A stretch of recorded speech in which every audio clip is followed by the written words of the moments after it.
Good morning everyone. I Aditya from BSc Chemistry Honors final year is today here to give the presentation on the topic energy production in living organisms. All living organisms requires energy to different daily to daily activities like absorption, transportation, breathing, or even the reproduction. We can get energy from the plants in the form of the food because only the green plants and the cyanobacteria can prepare their own food by the photosynthesis and the stored light energy in the bonds of the complex organic molecules like carbohydrates, fats, and proteins. In different organisms, there occurs slow stepwise oxidation of a complex organic respiratory substrate molecule, that is, carbohydrates, proteins, or fats, through the cellular respiration in the presence of different enzymes and coenzymes. And finally, the energy stored in the form of ATP in the mitochondria, that is known as the powerhouse of the cell. The stored energy in as ATP is further utilized for various cellular metabolic activities. So ATP is act as an energy currency of the cell. The favorite substrate for the respiration is glucose. So all carbohydrates are the initially been converted into the glucose before their involvement in respiration. The glucose is converted in the carbon dioxide, water, and energy. The glucose is a 6 carbon compound, whereas it is converted into the pyruvate, which is a 3 carbon compound of nearly 2 moles. Other substrate like fats, proteins, and also be respired. The fats and the fatty acids are the converted or degraded by the coenzyme A, that is acetyl coenzyme A, entering in the respiratory pathway, and the glycerol is degraded to phosphorylaldehyde before entering into the respiratory pathway. Furthermore, the fatty acids can be synthesized from the acetyl coenzyme A by withdrawing the respiratory pathway. Similarly, the glycerol can be synthesized from the phosphoglyceraldehyde by withdrawing it from the respiratory pathway. Proteins are all break down into the amino acids by the proteases. The proteins. Amino acids can be degraded to the pyruvic acid by the acetyl coenzyme A or another intermediate of the Krebs cycle before entering into the respiratory pathway. Now let's proceed that the steps involved in the glycolysis. The first step is the step involved in respiration. The first step is the glycolysis. It occurs in the cytoplasm of the cell, which is the fluid like fluid like present in the cell membrane. It is the first step of the respiratory pathway, and the second step is the oxidative decarboxylation, the Krebs cycle, and the oxidative phosphorylation, that is also known as ATC, and chemostasis, which occurs also in the mitochondria. The glycolysis occurs in the cytoplasm, and it is discovered by the scientist named Emden Meyer of Pornus.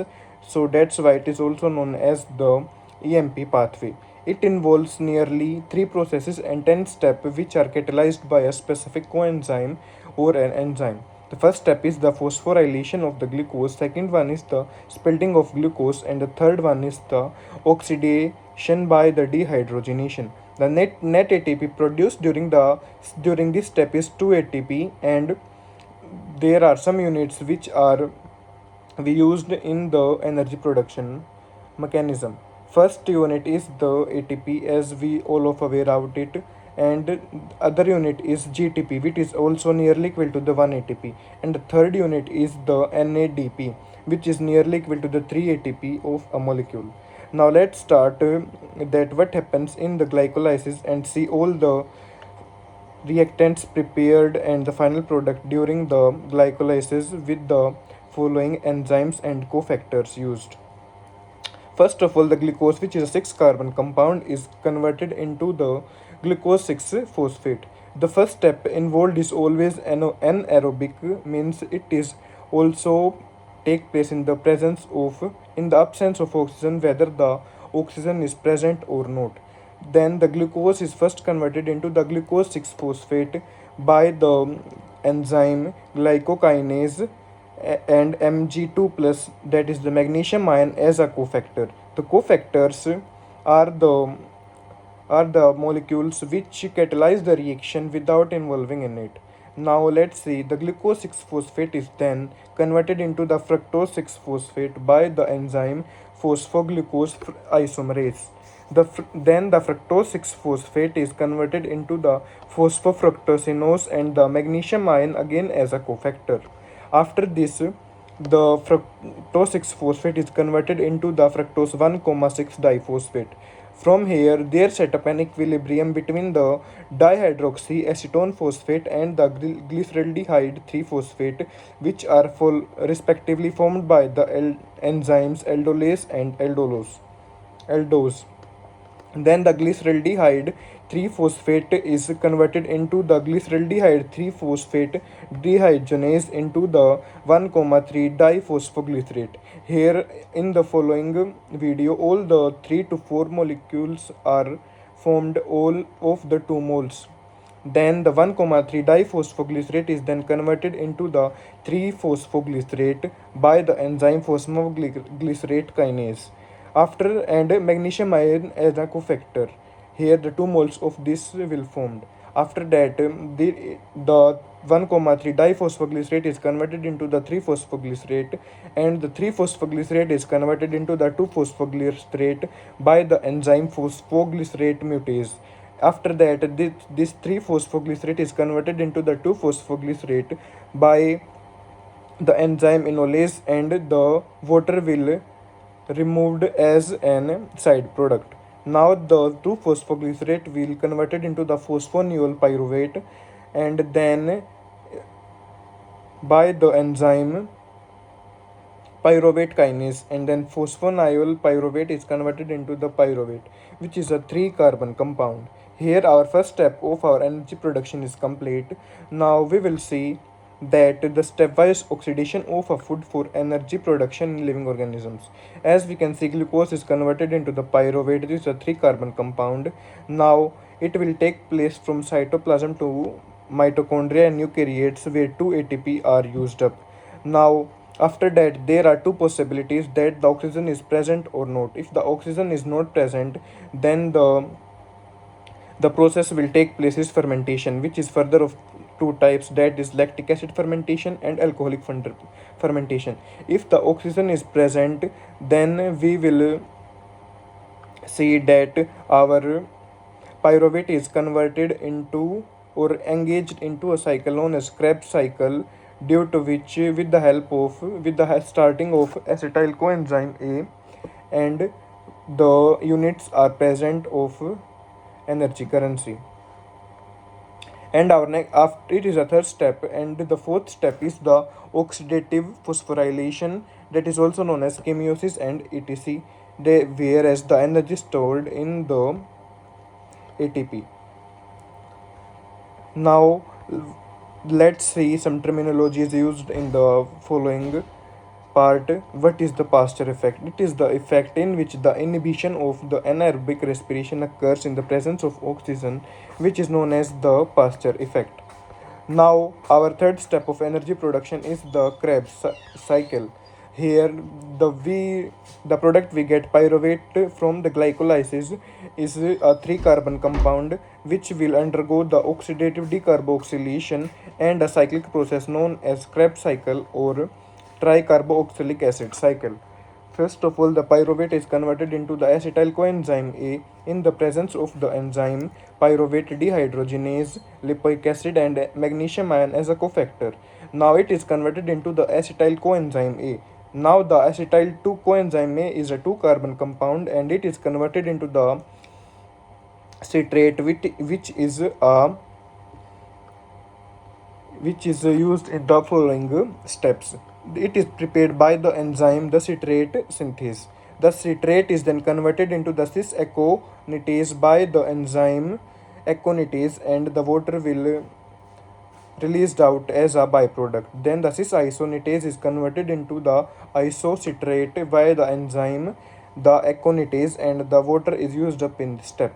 Then the isocitrate will convert into the alpha ketoglutarate by the release of the carbon dioxide, and The enzyme used here is isocitrate dehydrogenase.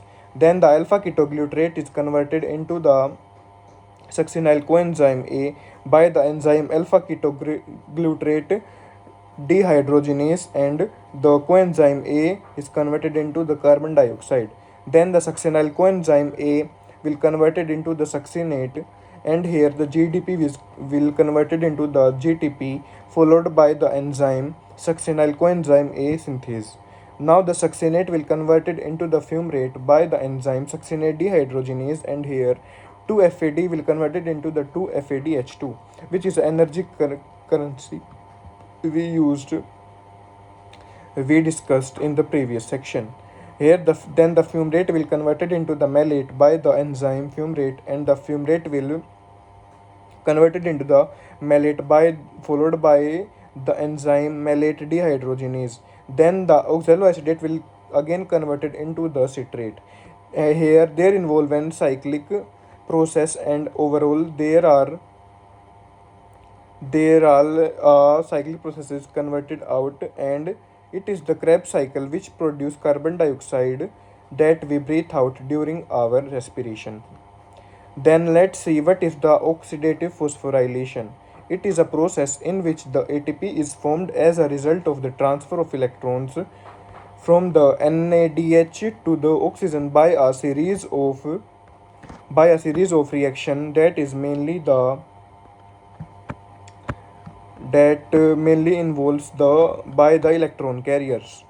Now see, the oxidative phosphorylation involves the two interconnected processes that we discussed, that is ETC, that is electron transport chain, and chemosiosis. Now see, what is the electron transport chain? The metabolic pathway present in the inner membrane of the mitochondria through which the electrons from NADH or FADH2 passes from the one protein complex carries to the another carrier in the series of the redox reaction, and the oxygen at the end of the electron transport chain and keep picks up the two from the water is known as electron transport chain. Now let's see what is chemosiosis. It is the process in which the energy released during reaction transport chain is captured as a proton gradient, and which is used to make the ATP, and this process is known as chemosiosis. Now, in the absence of oxygen during the vigorous exercise we do in our daily to daily life, like gymnastics or by running, when a person is not breathing enough and the supply of oxygen is cut off, then there is no one to accept the electrons, and thus the electron transport chain will stop working. So the no ATP will be produced by the chemosiosis. Without enough ATP, the cells can't carry the metabolic activities required for the different function in our body, and after a long period of time, the cell may even die. So now let's see the step involved during the oxidative phosphorylation. First of all, the delivery of electrons is done by NADH and FADH2. That is the reduced electrons carrier from the other steps of cellular respiration that we see in the previous lecture transfer their electrons to the molecule near the beginning of the transport chain. In the process, they turn back into the NAD plus and FAD plus, which can be reduced in the other steps of the cellular respiration. The second step involved in the oxidative phosphorylation is the electron transfer and protein pumping. As electrons are passed down the chain, they move from a higher to a lower energy level, releasing energy. Some of the energy is used to pump the hydrogen ions, moving them out of the matrix and into the inner membrane space, and this pumping establishes an electron